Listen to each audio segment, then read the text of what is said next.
Olá, é um prazer poder estar com você neste momento e eu gostaria de aproveitá-lo para compartilhar alguns princípios que estão no Salmo 126 que eu tenho certeza irão edificar a sua vida. O Salmo 126 conta-nos a história da restauração de um povo que passou por um momento de crise e depois teve a oportunidade de recomeçar. O Salmo diz assim: quando o Senhor restaurou a sorte de Sião, ficamos como quem sonha. A nossa boca se encheu de risos e nossa língua de júbilo se pôs a cantar. Então, entre as nações se dizia: grandes coisas fez o Senhor por eles. Com efeito, grandes coisas fez o Senhor por nós, e por isso estamos alegres. Restaura, Senhor, a nossa sorte, como as torrentes do Neguebe. Os que com lágrimas semeiam, com júbilo ceifarão. Quem sai andando e chorando enquanto semeia, voltará com júbilo, trazendo seus feixes. Eu tenho certeza que você tem sonhos. Todos nós temos sonhos. Os nossos sonhos é o começo de tudo na nossa vida. Se você é casado, um dia você sonhou com esta realidade, que veio a se confirmar. Se você tem uma profissão que você estudou para alcançá-la, ela nasceu antes num sonho de entrar na universidade, de fazer um curso, de se preparar. E hoje é uma realidade na sua vida. Mas nem todos os nossos sonhos se concretizam. Muitos dos nossos sonhos se perdem porque nós não damos continuidade, nós não transformamos esses nossos sonhos em metas. E as razões pelas quais nós não fazemos isso, às vezes é porque nós não sabemos como fazer. E a verdade é que o povo de Deus pode sonhar e sonhar alto, porque eles creem em um Deus que faz grandes coisas por eles. Na história deste povo chamado Israel, que está contida no Salmo que nós acabamos de ler, nós temos o testemunho da ação de Deus na vida de uma nação que já havia 70 anos estava num cativeiro, presa, sem esperança, sonhando com um dia serem libertos. Pois bem, esse dia chegou. E quando esse dia chegou, eles ficaram, como diz o Salmo, como que em sonho. Eles não acreditavam. Embora eles tinham um sonho, quando o sonho se tornou realidade, eles não acreditaram que estava acontecendo aquilo. Isso também acontece com a gente. Muitas vezes Deus nos dá oportunidades, mas nós estamos tão cegos e tão incrédulos e tão distantes daquilo que Deus tem para nós, que as oportunidades vêm à nossa frente e nós não vemos e elas passam.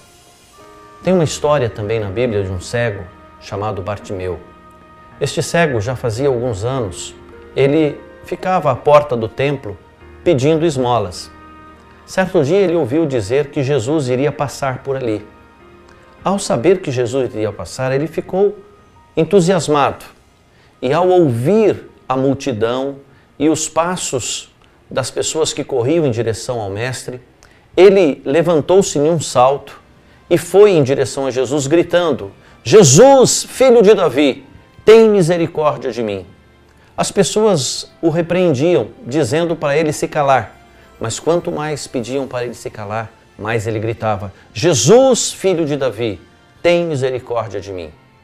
Jesus então parou e perguntou quem estava chamando por ele. E o cego então se apresentou e Jesus perguntou: o que queres que eu te faça? E ele disse: Senhor, eu quero ver. E Jesus disse: seja feita a sua vontade. E ele passou então a ver. O que é interessante nessa história é que esta foi a última vez que Jesus passou por aquele local. Se ele não tivesse, naquele momento, aproveitado aquela oportunidade, ele talvez morreria cego, morreria pedindo esmolas. Mas a realidade dele mudou, porque ele ousou pedir, ele ousou confiar em Jesus. A história do Salmo 126 mostra-nos isso. Um povo que, embora perplexo, diante da possibilidade de voltar, quando se depara com essa realidade, quando se vê diante da terra que eles um dia perderam, Na verdade, passaram-se 70 anos. Esses que regressaram nasceram num cativeiro e agora estavam de volta na sua terra natal. Mas ao chegar ali, eles perceberam que, embora Deus houvesse restaurado a sorte deles, muita coisa ainda precisava ser feita. E eles então entenderam que o Deus que havia tirado eles do cativeiro iria capacitá-los para poder reconstruir a terra. Por isso eles dizem: restaura, Senhor, a nossa sorte como as torrentes do Negueb. O Negueb era uma região ao sul da Palestina, uma região árida, que nos tempos de seca ficava deserta, mas no tempo da chuva nascia de novo a vida na região. E como exemplo eles estavam dizendo isso: Senhor, a nossa terra está sem vida, nós estamos sem esperanças, mas o Senhor é o Deus que pode restaurar todas as coisas. Restaura a nossa sorte. Tem muita gente que quer que Deus faça algo para eles, mas não fazem nada no sentido de colaborarem com Deus. Os versículos seguintes diz: quem sai andando e chorando enquanto semeia, voltará com júbilo, trazendo seus feixes. Qual é o segredo? O segredo é que nós temos que confiar em Deus, mas também temos que confiar na nossa capacidade de trabalho, na nossa capacidade de produzir, de semear. Nós não conquistamos nada sem esforço, sem dedicação, sem empenho, sem sacrifício.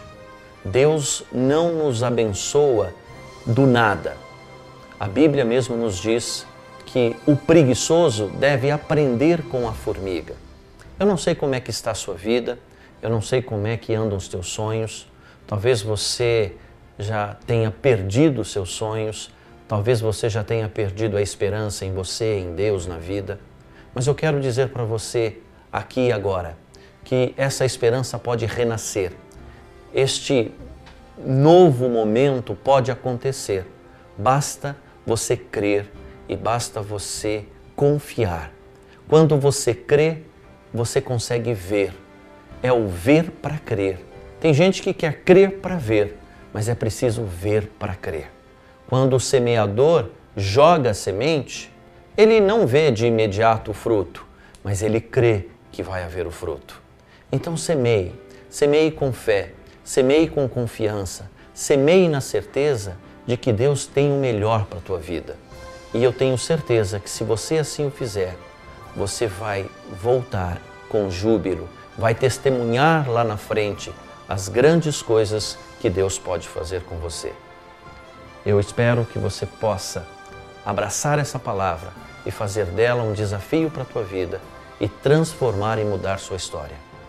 Que Deus possa te abençoar no nome precioso do nosso Senhor e Salvador Jesus Cristo. Se você gostou ou foi edificado com a mensagem que trouxemos e desejar conhecer-nos, eu quero convidá-lo para comparecer à nossa igreja, que fica na rua Dionísio de Camargo, 105, no bairro Bela Vista, em Osasco. Será um prazer recebê-lo em nossa comunidade. Até mais.